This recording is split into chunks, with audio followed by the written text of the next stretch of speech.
Joining me today is a lawyer, a gun rights activist, and the host of Noir on NRA TV, Kolia Noir. Welcome to the Rubin Report. How's it going, man? How's it going, my friend? It's going good. It's good to be in LA. I'm glad to have you on. We've been trying to do this for about a year. Yeah. You're a busy man. Yeah, I like to think so. Or it might just be a facade I put on to avoid people. But no, in reality, no. It's been a pretty busy year. Yeah. Like extremely so, and it doesn't ever seem to slow up. And just when I think it does, something else jumps off. Well, if you think coming on this show is going to help slow it down, you are sorely mistaken. Yeah, well, I'm a bit of a masochist in that regard. So. We'll see by the time this hour is done what sort of unearthed hell we can unleash on you. I'm pretty sure there will be some. Yeah, well, don't worry, because there will be equal amounts on me just for sitting here with you. That's the interesting thing, you know. I don't want to say I've been blind to it, but just seeing some of the reaction and the responses that I got, especially like, for instance, when I was on Maher, after I did Bill Maher, you know, I saw some of the comments from, I say the other side just for ease of communication, but for people who largely don't agree with me and his audience, they were like, oh, why would you have the NRA guy on there? Even there was a tweet I responded to yesterday, and even though I was on my no tweeting deal that I like to put myself on because it's so toxic in there sometimes. How often do you do that? Every 30 minutes. I'm trying to do weekends, and I'm disappearing in all of August. Man, Twitter's toxic, man. When you're in the lane that you and I are in, it's toxic, man. And it can really, even though you don't think you're taking that in, even when you're just kind of scrolling through, you're taking that in. Yeah. You know, and it's like I've developed this pattern of just, don't respond to that because they're baiting you. You know what I mean? And things of that nature. But I saw a tweet and she's like, yeah, I love Bill Maher. Oh, I love this episode. But you have that NRA guy on there. And I'm like, Jesus, are we not allowed to have discourse anymore? Especially if it disagrees with something that you believe in, and I was like, this is a very dangerous road we're going down if that's gonna be the case, because you forget, we live in this country together, and we're not all the same. There's about 350 million of us, and we might not all think the same thing. Exactly. Pretty crazy. It's kind of sad, so, at least for me, it's a little disheartening, because I grew up under the guise and understanding the importance of discourse and being able to talk things out, even if you do disagree with someone. But then even still having the ability to set aside whatever views I may have on a particular issue and then be able to speak with you cordially or have respect for you, even though we don't agree. Yeah. That's the way I was brought up. And so to see the country kind of falling into this extremely vitriolic divisiveness, it's unheartening. Yeah. I don't mean to get all emo on you, but it does. Usually we don't have the guest cry till the end. Right. But all right, we can do it this way. But that's exactly why I wanted to have you on, because you are okay going into enemy territory. I'm not calling this enemy territory, but you did Maher's show where you knew a certain percentage of the audience was just going to hate you. Yeah. And we talked about it briefly right before we started. But you found Maher to be basically pretty respectful, pretty even keel, and open, even though on policy he probably disagrees with you with 80% of this stuff. Pretty much, yeah. And it was something that I ended up respecting about him in that regard, because like I said, I went in prepared for war. I didn't go in to do war, but I went in prepared for it. It was like prepare for the worst, hope for the best. And I'd say I got the best in the sense of it was a discourse where he challenged me, but it wasn't this kind of tumultuous kind of butting of the heads where it just turned into something that was just ugly. Yeah, he wasn't trying to get you. He was trying to understand you. And that I'm trying to do that here. I think there's a couple other places where people are trying to do that. But yeah, that's the thing that's been lost. And that's an interesting thing you point out there. I think sometimes people take offense to that idea. It's like, well, I don't understand. You're intriguing. I think intrigue kind of offends people sometimes because it's like we all grow up with a typical understanding of what we expect certain people to be like. And then when certain things don't fit, it's like, that's interesting. How did you get there, right? And I think when it's innocent like that, I don't think there's an issue there. When you use it to try to kind of muscle people into believing a certain thing based on what they are, then that's when we start having problems. You know what I mean? It's like, you see me, it's like, how do you as a black guy? Like it happened to me when I first started doing what I did with the NRA. Russell Simmons, and I'll never forget this. I was like in Virginia Beach, I think. And Russell said, I did my first sets of videos rolled out with the NRA, and I get this tweet from Russell Simmons. And he's like, how can you as a young black man push that? You know, the typical rhetoric in that regard. Even though he often is all about trying to get people to get exactly, which is really odd. Yeah. And so I responded, I said, like, I didn't know advocating for self-defense and self-reliance was a bad thing. I didn't know that only non-black people were allowed to do that. You know what I mean? Right. And so that was kind of like my first foray into that world of, wait a minute, people have an expectation of me based on my race that I'm not going to say I was oblivious to, but it just, when it was coming from people that look like me as well, with the same level of intensity, that's when I go, wow, okay. All right, so that's what this is. Yeah. All right. So I want to back up to a little bit of childhood and growing up, because your evolution's kind of interesting. But let's just sit with this for 1 second, because I think there's something really interesting about that thing right there. That often, if you listen to the media, they'll tell you that police are hunting down black men and all of this, and then at the same time, you're saying, well, we should be able to arm ourselves and protect ourselves from the white supremacists, whoever it is. Yeah. Right? I'm doing that. Yeah, I know. But meaning that lawfully and legally, we should be able to take care of ourselves. If you believe that the system is so corrupt and the police are so corrupt and there's racists running around everywhere, you're trying to bring the power back to yourself. To me, that's very empowering, yet somehow this seemingly is lost when this conversation hits the mainstream. It's amazing. I don't understand it. It's like in one breath you're talking about, let's take the current administration, for instance. Like, don't paint it as the most vicious and vile thing on the planet. And then it's like, well, then let's give the same guns that you have for your own self-reliance that you would use to protect yourself against this monster that you said existed, and let's give it to them, and then place your entire reliance with respect to your safety on the same people you're telling me I should be scared of. It doesn't. They're horrible. Give them your weapons. What? Again, it's mind-blowing, right? And so what it does, though, it exposes this notion that there's an absence of ability to, I don't want to say ability, or people just choosing not to critically think. You know, and we're at a point now where we have access, and I tell people, it's like, it amazes me some of the questions that I get. And it's like, you literally have a device that gives you access to all of the information in the world. And it's in your pocket. In the case of my overabundance ass, I have 2 of them, right? And it's like, it takes you carrying 2 phones. I assume you have like 8 guns on you at all times. Right, yeah, it's like there's a rifle somewhere, right? You know, and it's amazing how when we have such access to so much information, we've become so lazy at reaching for it. It was almost like back in the day when we didn't have this access, we were more adamant about searching and seeking it out and critically thinking about things. It's almost we've become too fast for our own good, right? So the obsession now is instant information, regardless of whether or not the information is of any use or good, or if it's even correct. Yeah. You know, and so I hate it because, you know, I've blogged, I've done all of those things, and I actually get people who get mad at me when I don't jump on a certain issue quick enough. And when I say quick enough, within 30 seconds. Right, the second it's breaking. I'll see that sometimes. Something goes down in the news and literally 2 minutes go by, or I'm at dinner and I wasn't looking at my phone, and then I'll get a slew of tweets. People, wow, see, you didn't comment on that. Yeah. You must be in on it. Good. And God forbid it involves a black person and there's a gun within 10 miles. I have to jump on it. Yeah. You know, and there are some cases I understand. There are some people who are just now getting into this, who are just now getting into firearms, and they are black, right? And, you know, and they look to me for understanding and direction because I've been doing this for so long. So that I understand. But other people, it's just this constant desire to be like, aha, I got you. I knew you were a coon kind of deal, right? And it's like, give me 30 seconds to even read the article you just sent me 10 seconds ago. Yeah. Right, and then from there, and then not to mention, you know, there's this thing called work that I do. Yeah. So yeah, I'm still doing that as well. So I'm juggling a lot of things. And I don't have to tell you. You probably have to read 10 more articles to even ascertain anything close to the truth. Bingo. And that's the one thing that I think a lot of people don't do. And I almost tweeted that the other day. I go, you know, it's very dangerous to read headlines, especially in the day and age of clickbait titles, to just read headlines and then make an opinion based off of that, or think you know or understand what happened in a particular story. Because there are so many articles that I've read about me and what I've said, where the headline said one thing, And to cover their asses, within the article, they'll clarify exactly what it is that I said.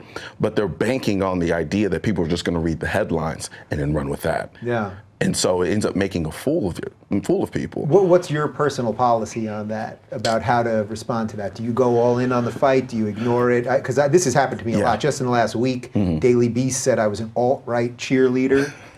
Now, correct me if I'm wrong, you're black? I think so. How am I doing for an alt-right cheerleader? You suck. No, I mean, but this is the level of stupidity. But then it's about how much time do you want to invest in defending yourself, and by doing that defense, do you just add intensity to the people going, see, we can get him to defend himself, and then before you know it, your whole life is dedicated to defending yourself from fake attacks rather than doing the work that you care about. Well, two things. One, they do it to you because you're dangerous. You're dangerous not because you agree with me in certain issues. You're dangerous in the fact that you're just simply willing to talk to me. So, for instance, the same thing happened when I did the interview with Killer Mike, right? They jumped all over him, not because of what he said, but just because he sat down and had the conversation with me. Yeah, half the time they don't even listen. That's interesting you pointed out, because I was talking to my friend. I'm like, how can anyone watch this interview and not walk away with saying, you know what, that was a great conversation about two people who don't agree on everything, but there's some things we agree on. He's like, because they didn't watch it. I was like, what do you mean? It's like I had this weird blonde moment, right? Yeah. I'm like, what do you mean? He's like, they didn't watch it. He's like, they don't actually watch the video. They just read the title and then assume they know what happened in the video and then make their opinion from there. Yeah. And I'm like, damn, you're right. I hate going down the weeds with too much of this because it feels like we're just responding to all of the craziness. But even in like the YouTube ecosystem, when we put videos up, sometimes within 10 seconds, there's 100 comments, and it's like, that was an hour-long video. I don't know how the hell, I want that time machine, because I would be a lot more productive. Yeah. But it's always the haters that do it. That's why I want to bring it up, because then that hate is the thing that's always leading us. And then I think that brings it back to where you started a moment ago, which is that we're in this polarized thing, and it's because the haters are sort of paving the road and everyone else is just going down the road. I think a few of us are actually trying to pave a better road that more of us can get on. The interesting thing about the discourse the way it is now, right? And so our politics have become our entertainment. That's the dangerous aspect, right? So if it's not vitriolic, if it's not snarky, if it's not any of those things, people don't pay attention to it. And I'm the biggest advocate of like, all right, look, if you don't agree with me on something, you don't have to be an ass about it, right? Now, can I be snarky? Hell yeah, you know, I can absolutely be snarky. But what I tried to do, and to respond to your initial question when you asked me about how do I go all in? Do I respond? So, like for instance, on Twitter, what I've kind of held myself back to doing now is, if I can tell that the person is literally seeking out an answer or response, I'm going to give them that same energy in terms of, okay, no, let's have that conversation, right? Because there was a point in time where everything I responded to, when I respond to it through the lens of just being this snarky asshole, you know what I mean? And yeah, sure, was I entertaining myself? Absolutely. Yeah. But then I had to ask myself, was I really moving the conversation and the dialogue along? Yeah. Even though it is Twitter, right? It's Twitter, it's a dumpster fire, right? But when I started, it has some importance. I mean, does. That's just the truth. That's why it keeps coming up in so many of these conversations. Yeah. You got high-level people with great minds that are open and engaging, that are still involved in the stupidity of that. So it's like, so I always feel guilty when I bring it up with a guest. I'm always like, I don't want to touch that thing again. And then on the other hand, we all know it's real. So it just is, whether we want it to be or not. Whether, like you said, whether we like it or not, it's the medium of expression right now. And so we have to, you know, it's like either adapt or die, you know. But you know, I try to be what it is. I try to be the opposite of what I complain about. At least I try, in terms of like, sometimes I'll see snarky messages and then I'll respond by trying to be reasonable. I'll say, okay, I get it. You don't like me, but answer this question for me. And I try to move the dialogue along. You know what ends up happening? Tweet gets deleted. Yeah. Almost every single time. Yeah. The second you shed a little light on it, gone. Rats scatter. Yeah. Yep. What is the, before we dive too much into your past, what is the thing that they're criticizing you most for? Like, you come across to me as a pretty rational, decent, open guy. You're trying to empower yourself. Okay. So what is it that they're always going after you? Is it that thing that a black man shouldn't be for guns? I mean, is it that simply stupid? I'm not going to be so naive as to assume it's simply just because I'm black and I'm into guns. Yeah. The NRA thing that's part of it. That's a big part of it. It's just aligning myself in an organization that they see as being a racist organization that hates black people. Okay, and we're going to talk plenty about the NRA. Right. Obviously. So there's that element of it. Yeah. But then there is also this idea that being a young black man, that I'm supposed to run from guns because of the projected image that we've all had forced down our throats with respect to black men and firearms in this country for decades.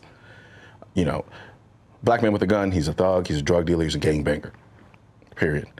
So now when I, young attorney, educated, open-minded, and with respect to different issues, and then I'm pushing the narrative of the Second Amendment, it sets off an explosive level of cognitive dissonance in people who have what, I love this quote, and I believe it was Bush who said it, this soft bigotry of lowered expectation, right? And they hate it. They hate it the same way they hate you now, because you can't control someone who's willing to think independently outside of what is stereotypically expected of you. Right, and that's where the labels come in. So it's like, you're progressive, you're liberal, so forth and so on. But you still have that ability to step outside of that and say, you know what, let me, okay, I can see that perspective. That's dangerous for people who want to control people. So when I want to control the way you think, the way you see yourself, I cannot allow you to develop an ability to think independently on separate issues, because then I can't control you. So if I say, you know what, I can do everything for you, depend on me. Mm-hmm. The last thing I want you to do and understand is, you know what? Wait a minute. You mean to tell me I can protect myself? You mean to tell me I don't have to depend on calling a cop in order to come save me if someone does try to break into my house? Because then I can't control you. I can't own your vote. Because what the gun has done for me and a lot of people, it serves as a catalyst for the awakening of a lot of people to understand, you know what? I can do more for myself than I realize. And once that spark is set off, then a lot of things you start to realize, now that I'm holding myself to a different level of accountability, maybe I might try to do this on my own. Doesn't it just feel good? I mean, putting aside, I know a lot of people are into facts over feelings these days, right, Shapiro? But doesn't that statement right there, that you can do more for yourself, it just feels good. It feels amazing. Taking some power back to yourself and going, the government or you, whoever you are, you're not in charge of my life, my responsibility, my livelihood, my family, the rest of it. It's the most invigorating feeling in the world. And I'm with you. I'm all about facts over feelings. And I mean it from the standpoint, I don't allow my feelings to dictate the facts. Mm-hmm. I do think feelings are necessary, right? Because in the absence of them, we just become cold, calculated creatures, right? And we are still human. We are human. You know what I mean? So it's for now, at least. Right. So when I talk about the issue of firearms, I do actively try to inquire. I was having a discussion with a lady not too long ago about just general firearm issues with respect to her son, right, who's a young black man, and I asked her, are you fearful of the idea of him carrying a gun and so forth and so on? And I have to bring myself back when I'm having a discussion with someone like that, because I don't have kids, right? So yeah, am I a godfather? So and I love her, but it's not the same for a woman who has a son. Mm-hmm. So I have to be cognizant of that and understand what goes into that when she's thinking about whether or not she's okay with him owning a firearm, and then on top of that having this idea that her son is more likely to get killed by a cop because he has a gun on him versus when he doesn't, and that's where the feeling component comes in, where it's necessary. I think if you can't sympathize with that, then it makes you dismissive. And so then that person can't relate to you, then we can't have that conversation. Yeah. You know what I mean? And that comes from personal experience for you. Absolutely. Because when I was reading your bio, there's some really interesting stuff about how you evolved sort of politically and personally, but when you started getting into guns, you kind of had to hide it from your mom even. So everyone actually. Just tell me a little bit about growing up and then sort of your politics, and then how do we get so into guns? Gotcha. So I grew up largely a closet anti-gunner. I didn't realize I was anti-gun until there was one present, right? I wasn't kind of rabidly running out screaming, I hate guns or anything like that. But when one was present, I remember there's one moment when I was in college, I had a roommate, one of their friends brought a gun over. I was like, you need to get the hell out of my apartment. You need to get the hell out of my apartment. And I had a good friend of mine who randomly just asked me, hey, do you want to go to the range? Never even thought about it, never even crossed my mind. Which is how I know a lot of times I can decipher based on certain comments whether or not somebody's actually commenting from a place of ignorance or a place of understanding. Because I was that guy. Never even thought about going to a range, never thought about shooting a gun, but could tell you all the opinions in the world why I didn't like it, right? And so when I hear that rhetoric now, I can usually point it out and I'm like, you've never shot before. You've never even held a gun before. And so from that perspective, we went to the gun range and I shot for the first time and I was hooked. Now, I was hooked not from a political standpoint, not even from an empowering, oh my God, I can protect myself now standpoint. It was just pure fascination with the mechanics, the physics, all of it. I'm a very kind of like curious mind. So for me, it was like, I kind of like this. Like the idea that I'm launching a projectile faster than the speed of sound at a little target, like 100 yards away, like that was awesome to me. So first shot, you were hooked? First shot terrified me. The second shot I was hooked. So it was like love it second shot, right? Right. So from that perspective, after that, I followed that rabbit all the way down the hole. But it was, like I said, it was more from a scientific, mechanical understanding of it. Then, as time went on, then I started looking at it from a more intellectual, Second Amendment, political, activist standpoint. And then I started, then the lawyer mind kicked in. And I started looking, I'm like, I'm hearing some, and during the time period, that particular time period, we had a couple of pretty big mass shootings that happened. And so I started paying attention. So I'm paying attention more to this. Kind of like when you're thinking about buying a car and you never see it on the road, and then once you start thinking about buying it, you see it everywhere. That was pretty much what happened now. So I'm hearing the conversation about guns everywhere now. And I'm like, none of this is making any sense logically. Like what people are proposing, it was so pure. It wasn't like an agenda driven. It was like, this doesn't make sense to me. It's like a window, like a sticker on a window is not gonna stop somebody from bringing a gun in, just saying that it's illegal. You mean the sign that says no firearms in here? You mean the bad guy's not gonna read the sign and be like, oh. Exactly. Probably go to the other place. Right. So interesting. That's kind of when I started jumping into the more activist advocate side of things with respect to the Second Amendment. Yeah, but when you first got guns, you were literally hiding them. I was. From your mom, because, well. Because she was very much, she was a single parent mom raising a black son. She wanted to thwart every stereotype on the planet, right? My mom overcompensated with me tremendously because she understood in her mind the limitations that come with being a woman raising a man by herself. So she overcompensated. So whereas like you usually typically have like mama's boys who are just kind of like, mom does everything for them. She didn't do shit for me. She was just like, go wash your own clothes. Come here, go do like everything she made me. And at the time, I just thought she was just being a mean mom, right? Not realizing, it was her overcompensating from the standpoint of like, I got to make this dude, I got to raise a man, right? And so, so she was trying to buck. So I knew once I started getting into guns, no, because the perception was black man with gun, gangbanger, right? And she had some insecurities in that. She's like, there's gonna come a point where I'm not gonna be able to control this kid. I don't know what he's gonna be doing. And so I didn't want to terrify her and make her think that I was living some nefarious lifestyle. It was almost in a way to protect her more than was to hide it for my sake. Because I didn't want her to feel like she failed as a mother. And so I knew if she saw the AK-47 that I had hidden under my bed, in her mind, she knows nothing about guns. All she knows is what she sees in the media. And we all, like we touched upon before, that imagery is not positive. So she comes home, sees the AK-47 in the bed. She's, oh my God, my son is a gangbanger. First you said under the bed, now you said in the bed. Is there anything you want to tell me here? We'll talk about that later. The irony behind it is this is kind of embarrassing because, we're both basketball fans. I used to sleep with my basketball. Oh yeah? Oh man, yeah. Ball was life. That was everything. Now, you still got any skills? I got a little something. Yeah? I got a little something. I'm actually working on trying to, for the next NRA annual meetings, put together like a 2A charity basketball event. If you're down. Can I get in on that? Hell yeah. Let's do it. All right, let's do it. But I've never slept with my guns down. I've never slept with my guns. That was an odd Freudian slip. I know, right? Yeah. Okay, so So from that point, when you started getting okay with this, and now you're exploring it, as you said, intellectually. Yeah.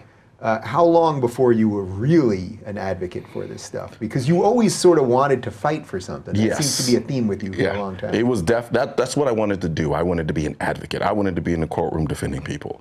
That was my goal. Like, even to the detriment of my grades. Like, I focused more on like my mock trial stuff when I was in law school than I did my actual work, like school-wise, right? And I liked being the voice for people. I like being able to speak to people who can't articulate certain things the way that maybe I can. And I never saw this going the way that it did, but I'm doing exactly what I always wanted to do. And for me, with the gun thing, I remember being in like class in law school, and the way that like the seats are staggered, they're like stadium seats, right? So if I'm on my computer and you're behind me, you can see what I'm doing on my computer. And like I'd be in class and like I'm researching guns and stuff like that, right? And oh dude, like people, and the thing is, a lot of things that were being said about me, I didn't even know about till later on. People were concerned, like really like, yo, it's like, you know, this kid's looking at guns good, like, he's like, he's great, he's not gonna do anything crazy, he's not, you know. And look, I get it. If you're not into that kind of thing, and you don't follow it, the idea of being passionate about something you perceive to be a tool that's used for killing people and only killing people, it's gonna seem a little odd to you. But because I came to it so naturally, so organically, without any of that, it just made sense in my mind. I was so unapologetic about it once I got over being apologetic about it that I didn't push it in people's faces. But you know, there was even a time, like, that's how my Instagram got started, was me separating. So the people who followed me up until that point, you know, I had a girlfriend at the time who was like, you know, I'm getting a lot of questions from people. You know, you think you can kind of tone down the gun stuff a little bit? And it was kind of an innocent, you know, thing, but inevitably, I just said, you know what, forget it. I'm just gonna set up a whole other page, and I'm just gonna do all the gun stuff I wanna do on that page. Yeah. And then now that's taken over. I don't even use the other one. I don't even know if I remember the password. Yeah. But and so from there, that's where things really started taking off. And then and then when I started, because I started doing gun reviews, and so then from there, when I got into the political component of it, then I started doing my commentary. And then that's when things started really taking off. All right, so let's do this. I want to do Gun 101 with you. Okay. All the things that we should know about guns. And then I want to do the most common misconceptions about guns. Because I think part of the issue right now is every time something happens, every time there's a shooting, half the people don't know anything about guns on one hand, half the people then give you all of those misconceptions. It gets it confusing for everybody, and even the people who I generally trust, I sense don't know exactly what they're saying. So I want to do a video with you right now where every time one of these incidences happen, and someone starts asking me this, asking me that, I want to go, I've got the thing that I can point you to with the answers. So let's do Gun 101. What do we need to know about guns? All right. First and foremost, AR does not stand for assault rifle. So when they say AR-15, that's not assault rifle. Does not mean assault rifle. An assault rifle is a gun that is fully automatic, right? That means I pull the trigger, I hold it back, and it expends all of the ammunition in the magazine. So that's Jesse Ventura in Predator. Boom. Okay, that's a great gun. Yeah, love that gun. Right? Not gonna argue about that. Not gonna say I wouldn't mind owning it. But so so that's automatic. You just holding it down, and it will fire every round subsequently until it's completely out. Okay. Right, and does so at a very high rate of speed. Okay. Generally speaking, semi-automatic. So now there's been this thing where people conflate this or use semi-automatic as a kind of a hyperbolic way of characterizing guns as death-killing machines, right? Virtually every modern gun is semi-automatic, and what that means is one press of the trigger, you get one bullet, versus holding the trigger down once and getting all of the bullets. Okay, so that's a great distinction right there, because often when this happens, you see people saying we have to ban semi-automatics. Yes. Semi-automatic. That's virtually every modern gun. Well, it's not, because the only difference between that and what I guess is a fully automatic. Just what's one that you're just loading one bullet in? Okay, so that would be a bolt action. Okay. Right. So there's fully automatic, semi-automatic, and bolt action. Right. Right. Bolt action it was more aligned to like hunting, right? Or high precision shooting. Yeah. And it's a bolt because it allows you to build the gun up in such a way where it's the tighter constraints within a gun and it allows you to be more accurate. Okay, right? Without certain mechanisms moving back and forth, throwing off the accuracy of the shot. So you would say then that when all of these people come out and say we have to ban semi-automatics, that they are actually just flat out confused, or intentionally conflating or obfuscating what the truth is related to them. Yes, absolutely. And so it's either they're confused, ignorant, or they're doing it purposefully, like you just stated. Okay, so what is so let's do some NRA stuff while we're doing this. What is the NRA stance on automatics, just being able to hold and shoot? I mean, the way it's currently regulated is the way it stands. Like right now, in order to get an automatic gun, there's a certain process you have to go through in order to get them. And that it's been that way for a very long time now. And that it exists as it does now. And that's essentially where the stance is with respect to fully automatic guns. What are people using fully automatic guns for? So, because I think this is where you'll hear people go, well, no one needs an automatic to hunt. Well, see, here's the thing, though. It's the idea of putting it under the guise of needing, right? Name another right where we use that same standard. You know, it begs the question. And so it's like, okay, you have a fully automatic gun and you have semi-automatic guns, you have bolt action. There are different reasons why you would want each of these guns. Now, I can delve into that, but then that starts getting into the very nerdy side of firearm ownership, where the enthusiast aspect of that comes into it, is understanding tactically why you would want certain things. And so for me, I don't have a problem with people owning fully automatic guns, personally. I just don't see that as a significant danger above and beyond, say, owning a nuclear suitcase, right? So if people tried to make that absurd argument to me before, it's like, well, then why don't you be allowed to? Well, that's because there's a cost-benefit ratio that doesn't make any sense. Right? That's inherently self-destruction. So how is that protecting you in any way from the very thing that you're supposed to be protecting yourself against? Do you think there should be a higher threshold to be able to get an automatic than some of the other weapons you're talking about? Me personally, threshold in what respect? Like in terms of either higher graded background checks or references. So let's talk about background checks for a minute. So there's this idea and this notion that we don't have background checks for our guns. We do. And the funny thing is, we in the gun community have become a victim of technology. And what I mean by that is people think that just because I can go into a gun store, if I really wanted to, I can go to a gun store right now, buy a gun within 2 minutes. Just like that. You can? Yeah. Because you've done all of the background stuff. See, that's the thing, though.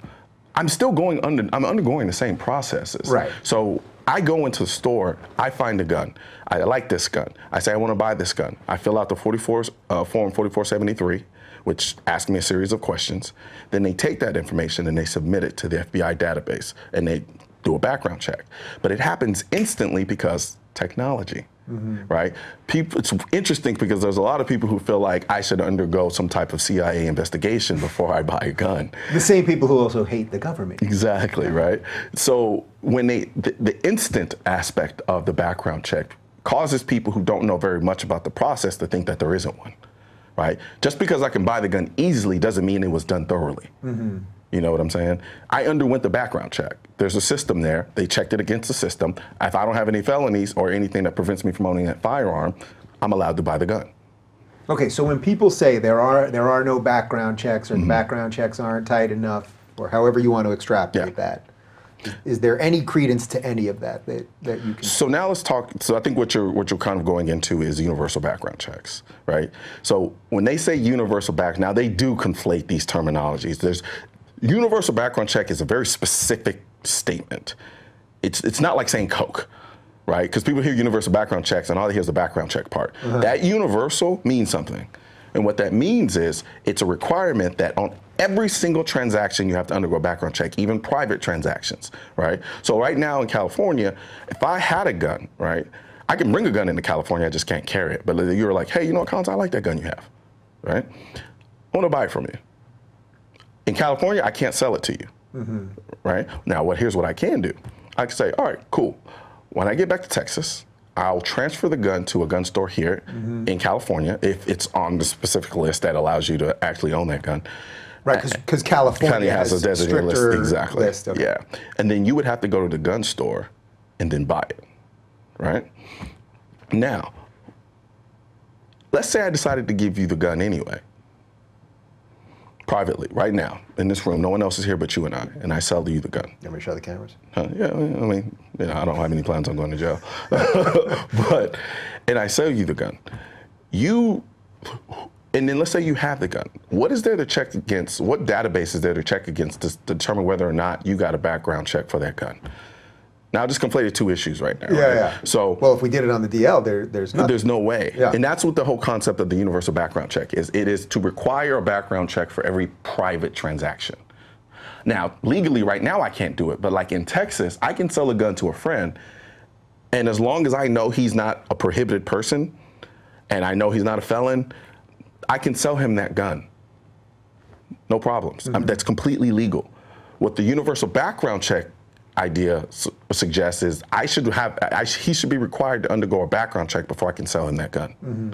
And that would mean he and I would have to go to a gun store and undergo a background check, then he can go and buy the gun from me. So is the problem with the way it is currently, say in Texas, the way you're describing, that you just would not know potentially enough information about the person you were selling it to? Yes, that's a potential, absolutely. And so the reason why I'm against the universal background check is because there is no other way to enforce it but for a national gun registry. Mm-hmm. Because otherwise you have nothing to check it against. Right. To say, if a cop walks down the street and sees you have a gun, he's like, "Do you need a background check for that gun?" Yeah. How is he going to prove otherwise? Unless there's a national registry. And then it says, okay, fine. Well, then let's have a national registry. No. Because we've seen time and time again that when the governments have a national registry for firearms, they subsequently use it to confiscate guns. Mm-hmm. Now, the problem is when you say that, they try to put the tinfoil hat on you, right? Except because what they envision is, roving truck, black military trucks coming down the street, pulling guns from people's houses. No, that's not what happens or how they do it. It's constructive. And then when you have potential presidential candidates like Hillary Clinton suggesting we should take up the Australian model, which did that very thing. They used a national gun registration to tell people to say, you know what, you need to turn in your guns. It's a voluntary buyback. Mm-hmm. No, it's a mandatory buyback, right? So, and if you don't sell your guns back, guess what? You go to jail. That's a confiscation. Yeah. It's a constructive confiscation, but a confiscation nonetheless. Just because they didn't roll the military trucks down the street and pull them out of your house doesn't mean it isn't confiscation. Mm-hmm. And so that's why I'm adamantly against universal background checks, unless you can demonstrate a way for it to be applied in such a way that would not require a gun registry, because I do not trust my government not to exploit that registry in their favor. Yeah. So how much of this then, because we've talked about it, you said to me right before we started, you're sort of a libertarian, I think is exactly what you said. I don't want to put words in your mouth. How much of this does go back to that states should be able to make the decisions that they see fit? I mean, I suspect you probably wouldn't be that thrilled living in California other than the weather. I'm here in California. Weather, the women, the food. Yeah. But, you got some pretty good food in Texas. Yeah, we do. Yeah, I'm not complaining about that. So, see, that's just it too. It's like, well, how far do those states' rights go from the standpoint of violating my Second Amendment right? Right? I believe in states' rights, right? Up until the point you start violating my constitutional ones. And so when you have places like California, which I think I'm being currently violated now, the fact that I can't carry my gun. What is the difference? I can take my car with my Texas license and drive it right into California. No one has a problem with that. I can drive up and down these roads and as fast as I want, as recklessly as I want. Yeah, that might be illegal, but I can still do it. There's that potential to do it. But yet, I can't carry the thing that I carry to protect my life with the same license? That doesn't make no sense to me.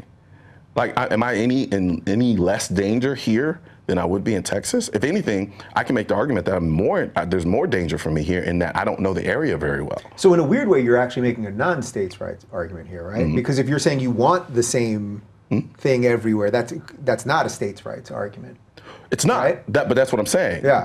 But that's under the guise of me feeling like me not being able to carry is a violation of my constitutional right, right? Mm-hmm. Because states' rights doesn't allow them to violate those constitutional rights. Mm-hmm. And that's the argument I'm making. Now, it's difficult because then you start talking about the idea of having a uniform, like, concealed carry platform, right? Where one license allows you to carry a gun everywhere, right? Then you start getting into the weeds about, okay, well, that's violating states' rights. But that's only if you don't see my ability to carry a firearm my ability to carry a firearm as a violation of my constitutional right. Right. So it's an interesting philosophical place to talk, because it's like, it just depends where you start. Yeah. Because even though I'm definitely a states' rights guy, I hear what you say there. And then on the other hand, as a states' rights guy, to me, if a state wants to have stricter laws, and you're a big gun guy, then you actually are allowed to leave. It's kind of, as I would say for virtually every other situation, it's kind of shitty. It doesn't feel great to have to leave a place that you want to be at, but if they're doing things as part of their state experiment that you don't like, well, it's on you to get going. Yeah, but if that same state creates a law that violates my right to privacy. Right. Well, we have constitutional rights that supersede. So I see. So I get the nature of the argument. Are we missing anything else on the technical front? Because we did that pretty quick. Let's see. From a mechanical standpoint. Just from the mechanical standpoint, or just any of the language that we use related to this. So, okay. So then, of course, there's some people can say it's trivial, some people say it's not. So the magazine versus clip. It's the general term. It's called a magazine. A clip is an actual thing. It's just different from a magazine. That's kind of slightly trivial, but it does typically kind of expose people who don't really know much about guns when you say clip versus magazine, because the proper terminology would be magazine.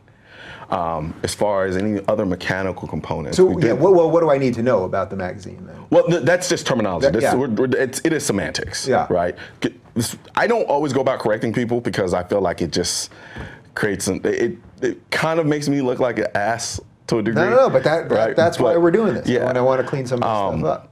The biggest thing is just the assault weapon thing, right? Because the AR-15 is a civilian weapon. It's designated, the biggest difference between an AR-15 and an assault rifle is that the assault rifle is fully automatic and the AR-15 isn't. That's the biggest distinction between the two. Now, of course, then you can make the argument, well, that's a very minor distinction. You know, there are a lot of people who make that argument. But I don't look at the AR-15 any differently than I look at the handgun in that sense. Okay, so every time when one of these happens and we hear the AR-15 is a weapon of war. So are handguns. You would basically put the AR-15 and the handgun in the same category as pulling once, shooting once. So that would not be categorized as a weapon of war. Well, see, in your estimation. That terminology is designed to manipulate the emotions of people who don't know anything about guns.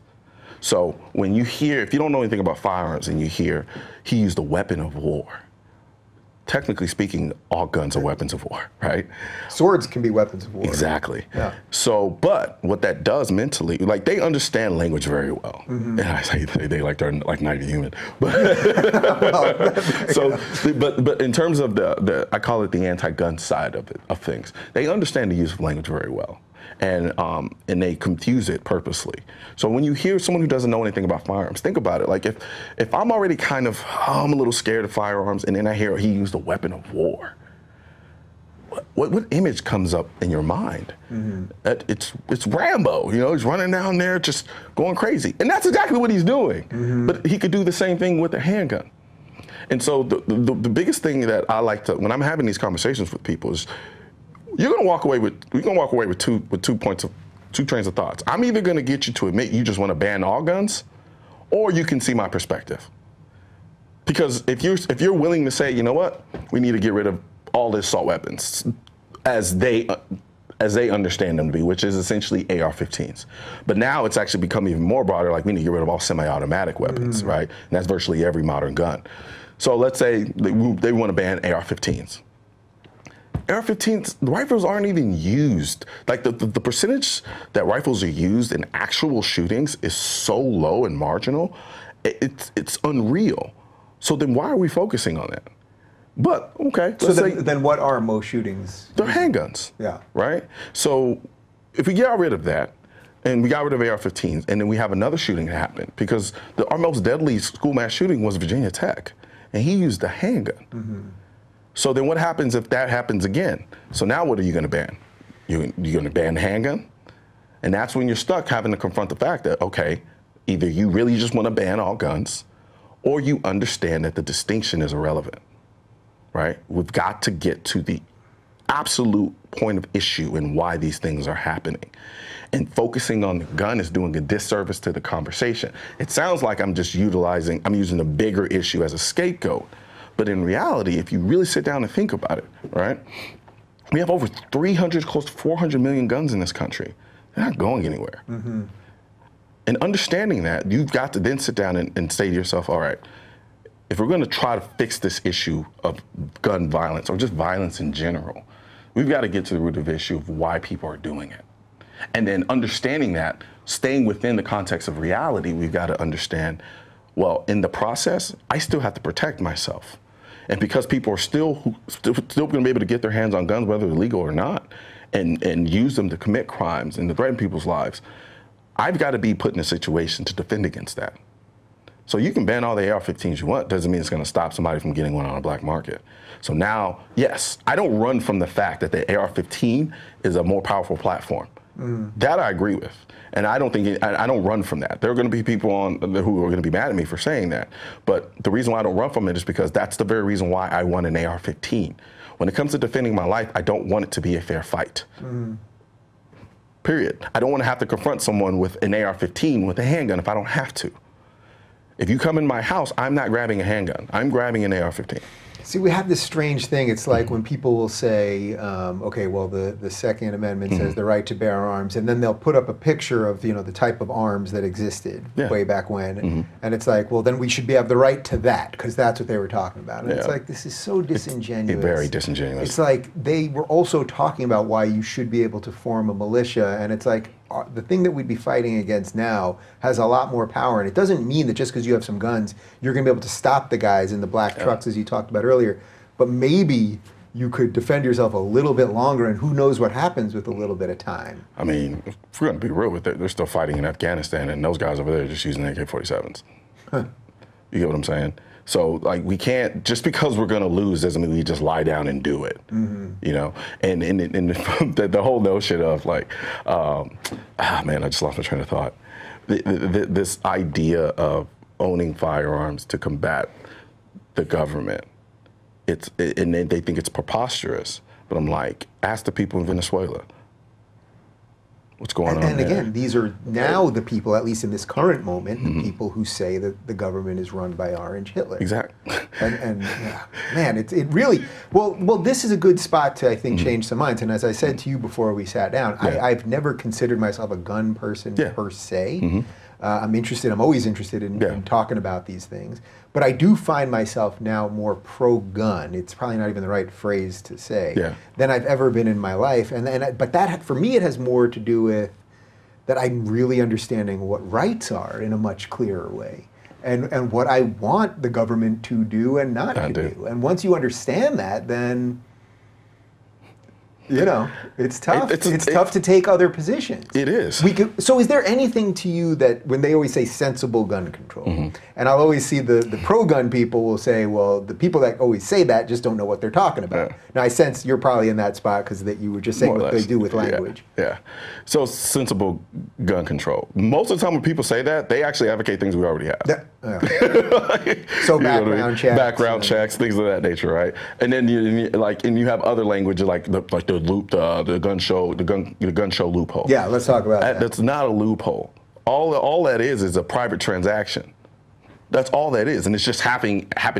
It just so happens to happen at a gun show. If you bought a gun from an actual dealer at a gun show, you still have to undergo a background check. So when they say loophole, what they're saying is that if you are at a gun show, you're not a dealer. You can actually sell that gun at the... If the person's not a prohibited possessor, you're from the same state, then yes. If there's nothing that precludes them from owning a firearm legally, I can sell them a gun at a gun show. Right. So the only slippery part of that is what we talked about earlier, which is you just may not know all the information. Exactly. About that person. So there is, I guess there's a little bit of a gray area in that one. Is that a fair? In terms of the background? That you're sort of taking somebody's word for it at that point, right? Yeah, if you just meet somebody that day and they're like, I want to buy that gun, and you say to them, you ask them all the appropriate questions, they could be lying to you, right? Absolutely. I mean, but that's just... Yeah, but then the way the response that they have to that is the universal background check. But as I pointed out, how do you enforce it without a national registry? And then with that national registry, even with the national registry, it doesn't stop anything, right? We tend to go down this road of just wanting to do things to make ourselves feel better. But in reality, name one mass shooting that would have been prevented with a universal background check. Not one. Because even the people who had guns who weren't supposed to have them, they got them illegally, right? It wasn't because there wasn't a universal background check that stopped them from getting it. No, it wasn't. So I have to ask the question. I go, then why are we doing this other than just to make ourselves feel better? Because it's literally doing nothing, nothing. And so that's why, like the person who bought and sold a gun privately at a gun show could have done that in the parking lot of the gun show. Could have done it at their house before going to the gun show. You get what I'm saying? Yeah. But what it does is when you frame it within the context of the gun show loophole, it makes it seem like it's this bazaar where everyone comes there together and sells illegal guns, right? Right. That's the image that's created in minds. Right, like it's barter town. Exactly. Like they feed on the ignorance of people, right? Because like not everybody knows that much about guns. It's like it's one of those things. It's like I don't know a lot about a lot of other things that people may know a lot about, right? So if you tell me something and I'm not really researched and schooled on that issue, you could get me to believe some pretty kooky stuff. Yeah. And that's what I'm talking about. Yeah. I mean, that's what you consistently see every time we talk about this. And you know, there's this other piece of it where it's like every time a shooting happens, you know, there's this pile on where now we should talk about it. Yeah. And then there's this other part of us where it's because we go from one crisis to another.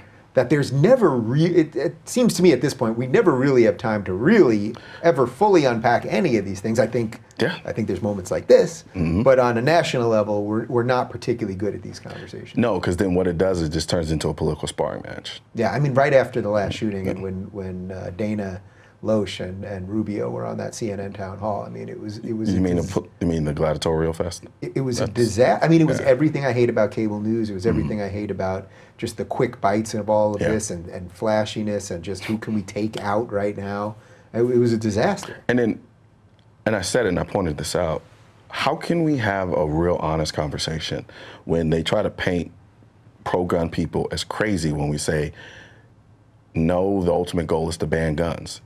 But then I can watch a CNN live town hall where Rubio suggests you do realize banning all semi-automatic guns is essentially banning all guns, and the entire stadium erupts in applause and cheers.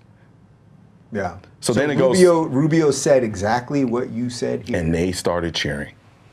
Even when confronted with because Rubio said, look, you want to ban all semi-automatic guns? Here, let me educate you really quickly and tell you that's virtually all guns. So even when he corrected them, so it wasn't they can't claim they were ignorant on it, because he just explained to them that means banning virtually all guns, and they erupted. So it goes, okay, so now you have all us pro-gunners are like, right, told so you. We just going to go back to our corner. Exactly, and there's no discussion, because while we're trying to be fair, your ultimate goal is to try to ban them all. Yeah, there was that moment, I'm sure you remember this, after the Parkland shooting when they had the big rally, and one of the survivors got up there and said, we're going to come, what was the line? Do you remember the exact line where she said basically, we're going to come for the semi-automatics now, but we're going to come for everything later, something to that effect. I'm slightly butchering it, but I thought, wow, now you're flat out saying, and you're telling them now. So I could see why, you know, I see this with all my frustrations with the left all the time. It's like, I know they're never going to stop. I've seen it so consistently, and that's why I'm staking out some positions. But sometimes it's kind of sucky to have to just be like, well, the people that I'm fighting against, so to speak, they're not dealing in the same world that I'm dealing in. And that makes it more important for me to stake out a position. But the thing that's most frustrating about it is the way they'll color it in the mainstream media is that we're unreasonable. We don't want to move 1 inch. We've dug our heels in. All we want is we don't care about anything. And really what it is no, I let you into my house and now you're trying to take my house from me. So get out. Because that's essentially what they're saying is, all right, so they'll say, well, common sense. That's why we hate that word common sense, because it's disingenuous. It's like, well, we need common sense measures after a shooting. All right, then another shooting happens.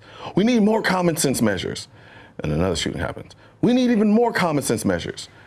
When does common sense measures stop being common sense and just intruding on my rights? Yeah, and I can see that, you know my thing, from guns to you is free speech to me, and it's like, I can see this coming with that. Like, if these guys took control, you'd start seeing, well, we can have free speech, but we need some common sense controls around free speech. Exactly. So I do understand the position that you're in there. I tell people all the time, I'm like, there are over 300 federal gun laws in this country. I think we've been reasonable. I think if we were really, truly being unreasonable, we wouldn't have over 300 federal gun laws. And I can't begin to tell you how many we have on the state level, right?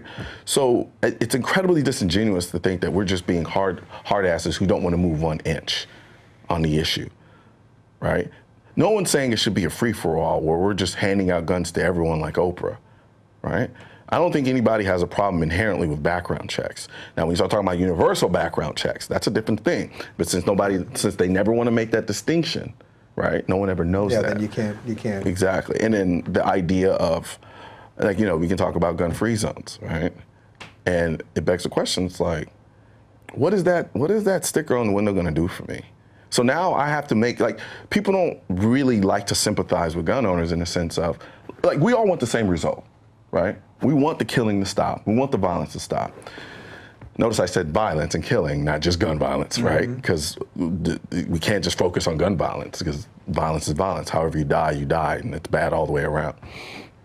But when I have to make a decision about whether or not I potentially break a law to go into an establishment that may or may not cause me to need my gun at some point, man, that's messed up. And I know that there are a lot of people who don't see it that way because they don't see value in the Second Amendment because they're not firearm owners, right? There are a lot of people who look at the Second Amendment as useless because they don't own firearms. But when you have a group of people who understand the importance of it and how it fits into their lives, and they understand that at the end of the day, when something happens, the only person who's going to be there to stop it is you, that's a big deal. So it's not just me trying to protect a piece of metal because I just want to have fun with my guns. No, it's much bigger than that. It's this idea that I have to rely on myself. You can tell me all day long the police are going to be there, the police are going to be there, but they're not going to be. They're just not. And then you They were at Parkland. Exactly, right? So then you add kids, family into the mix, that ratchets it up to a whole nother level. What about the piece of this that's just sort of optics? So, every now and again you'll see a picture of like 3 dudes with big ass guns at Chipotle, like an open carry. Now I know if I walked into Chipotle and 3 guys came in with big ass guns on their back, you're going to take notice. I would take notice and I'd probably leave. I probably would. I would just be like, look, and again, I'm here in California where that would be so out of the norm that whatever. Yeah, exactly. But for the person that's living in Texas where you can do this, if I was in Chipotle, right, and 3 guys walk in, I probably would leave, knowing everything that you just said there, knowing that these guys are probably NRA members, and as far as I know, no NRA member has ever done a mass shooting, right? Okay, so, because you see this all the time, these celebrities, Michael Ian Black, I've had on the show, who's on this rampage telling everyone that you guys are terrorists. I mean, really, that you're part of a terrorist organization. I mean, okay. And so all the other 5 million members. Right, well, but I think there is something about some of the optics of that. You know what I mean? Like, I would be nervous. Now, I get your point would be, well, those guys are going to protect you when the other guy walks in or whatever. Yeah. And some of that may be feelings over facts right there, but it just is. The interesting thing about it, that is a big debate within the gun community as a whole. The idea of open carry versus concealed carry. I don't ever open carry, except for maybe if I'm out hunting or I'm on a range or something like that. But that's a personal decision I'm choosing my own for various reasons. One, sometimes I rather not have the attention. And tactically, I like the advantage of having the element of surprise. You don't know I have a gun on me, so if I had to use it, I'm going to be reacting, right? I'm not going into a place to shoot it up. If somebody decides to come into a place to shoot it up, I'm going to be reacting to that. So I need all the advantages I get from my personal perspective. So I want the element of surprise.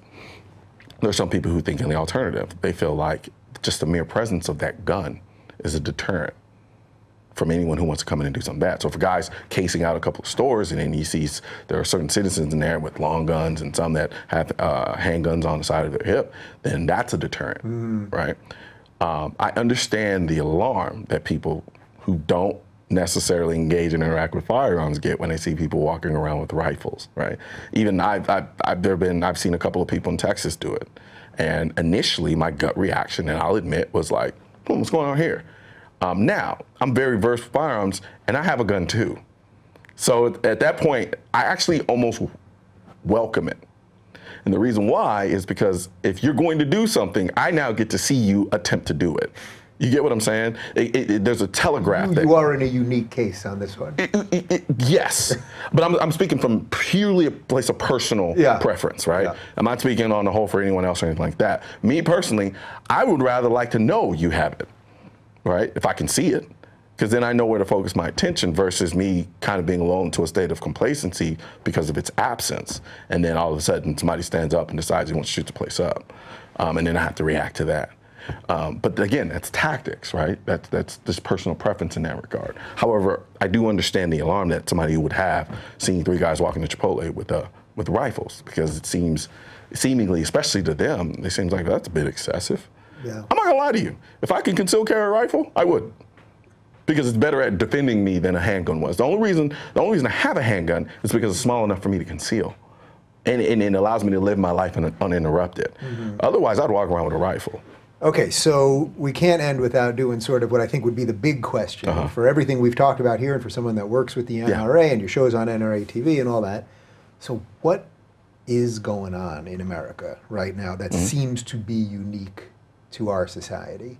We do have more shootings here than I think virtually all other Western nations combined. Okay. Feel free to fact check me on that if I butchered that one. But it does seem that's, and even if I'm slightly off. No, you're good. You're good. It seems that there is something uniquely happening here. Now, I would argue that there's all sorts of mental health issues and probably prescription drugs and maybe non-prescription drugs and all sorts of other stuff. So there are a couple of things. So I'll try to keep this as concise as possible, because we are going to get into weeds for a split second here. So first of all, let's talk about mass shootings, right? Or school mass shootings, for instance. I recently just read a study from Northwestern University not too long ago, which talked about comparing the number of school mass shootings back in the 90s versus today. And what they concluded essentially was the perception is that it's happening more frequently, but it's not. It's actually on par or even less now than it was then. Now, people are going to be like, oh my God, how could you possibly say that? Google it. It's a Northwestern University research. I can't remember the actual title of the actual research, but all right, we're going to grab it from you after this, and I can pull it up. We'll have my guys link to it in the description. Okay. So, that being said, mass shootings account for a very, very, very marginal percentage of shootings in this country. Let's start off with the overall. So 35 to 36,000 people each year die from guns, right? I didn't specify gun violence, but just guns, because they don't do that. They'll just say gun violence, right? So about 60 to 65% of those, that 35,000, is suicides. Now, what I'm not saying is we don't care about suicides. We do. However, when it comes to the idea and the issue of somebody shooting at me, it's not germane. But then even still, if you want to make the argument, well, if we had less guns, we'd have less suicides. That's also not true, because our suicide rate is on par with every other major country.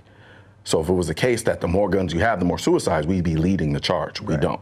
Where there's a will, there's a way. Exactly, right? Even to the more famous suicides we've had, they didn't use guns. So we set that number aside, which is a huge number. 65% is a huge number out of 36,000. So then you have about 1 to 3%, which are justifiable homicides. That's self-defense. That's including police shooting criminals who are shooting at them, right? And people who use guns in self-defense, right? We got to set that aside, because that's not the issue we're trying to address. So set that number aside. And then you have about 5%, which are accidental, right? Kid finds a gun, pulls triggers, unfortunate, extremely unfortunate.